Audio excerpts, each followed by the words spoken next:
Hello everyone, welcome to my Java tutorial. And in this tutorial, I'll be teaching you constructors. Now, let us consider the same example which we saw in the previous tutorial.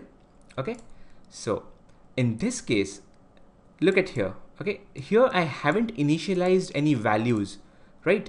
So these variables are not assigned any values. Okay, so I haven't initialized them, right?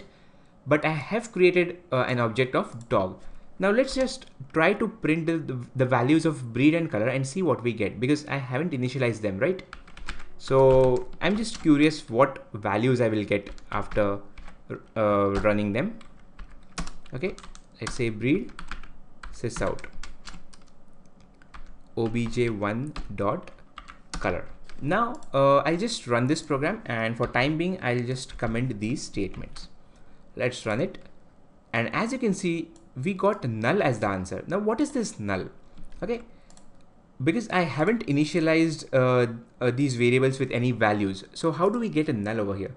Now this null is the default value of string. Okay, so what I'm saying is, if we don't assign any values, or if we don't initialize the variables with any values, then when the object is created, that time those variables will be initialized with the default values. Okay, now the default values will be different for different data types.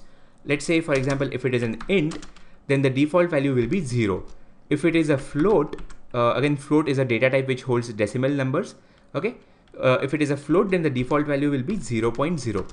If it is a boolean, then the default value will be false. Okay, so these are the default values for different data types, right? So the point is, if we don't assign any values, or if we don't initialize the variables of any class, then when the object is created, those variables will be initialized with the default values. Okay, now what if I don't want the default values? What if I want to initialize them with my own values? Okay, so one way of doing that is, I can probably write or initialize them over here itself, right? So I can say Labrador, that is just some breed which I found out, and color. Okay, so this is one way of initializing the variables of an object. Okay, so in this case, what will happen is, every time I create a dog object, that object will be initialized with these values. Okay, so for if I create 100 of dog objects, then all the 100 dog objects will have breed as Labrador and color as white, which is again not a good way of initializing, because I may not want all the dogs to be of the same breed and color, right?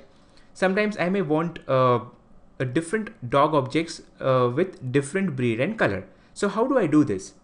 Because in this case, whichever object I create, that will be initialized with these values only, right? Now this is where the constructor comes into picture. Okay, so I'll just remove this for now.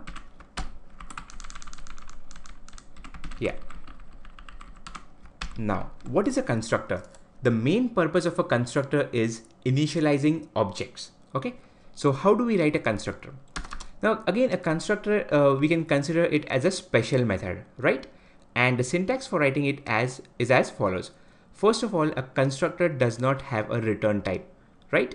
And the name of the constructor is the same name as that of the class. So in this case, the name of the class is dog. So the name of my constructor will also be dog.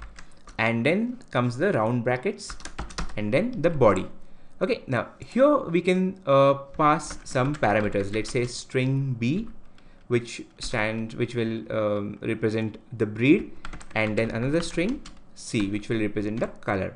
And inside this, I can initialize the values, these variables, with these variables. Okay, so let's say breed is equal to B and color is equal to C.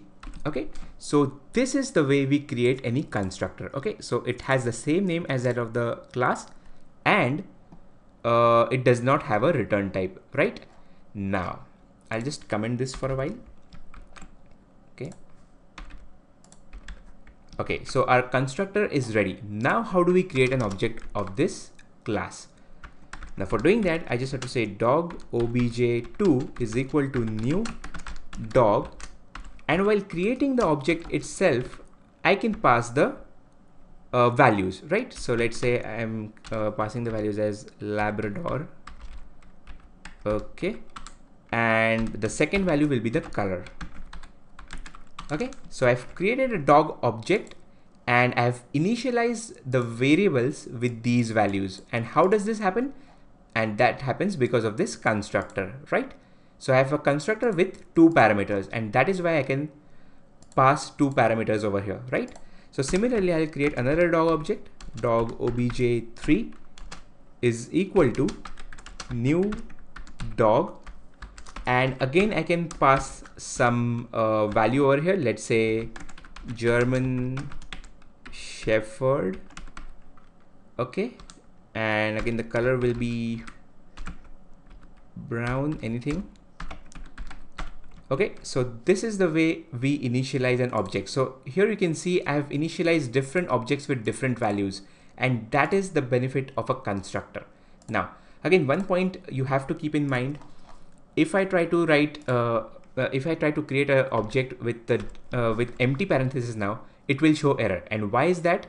Because we don't have any constructor with empty parentheses, and earlier it was allowing because the compiler that time created a default constructor for us, right? So when we don't create any constructor, the compiler creates a default constructor for us, right? But the moment we create even one constructor, the compiler won't create any constructor, right? So in this case, it is showing error because the compiler hasn't created the default constructor for us. And that is because we have created our own constructor. So for making this work, we'll have to again create a constructor over here with empty parentheses, right? So that is the way it works. So again, as a concluding point, I would say the main purpose of a constructor is to initialize objects. So that's it for now, guys. Thank you for watching and see you in my next tutorial.